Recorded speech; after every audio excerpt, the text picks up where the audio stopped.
Hello and welcome to We Dared Chemistry. Today, we're diving into the fascinating topic of the brand new series on Spectral Series Lecture 3. Balmer Series, NL equals 2. The series was discovered in the year 1885 by Johann Balmer. Thus the series is named after him. Balmer series is displayed when electron transition takes place from higher energy states, NH equals 3, 4, 5, 6, 7, to NL equals 2 energy state. All the wavelength of Balmer series falls in visible part of electromagnetic spectrum, 400 nanometers to 740 nanometers. In astronomy, the presence of hydrogen is detected using H-alpha line of the Balmer series, and it is also a part of the solar spectrum. Refer to the table below for various wavelengths associated with spectral lines.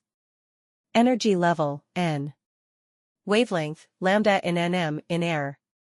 Infinity. 364.6, 7. 397.0, 6.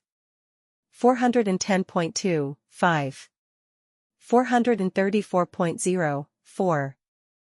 486.1, 3. 656.3. If you found this video helpful, please like, share, and subscribe to We Dared Chemistry for more educational content. See you in the next video.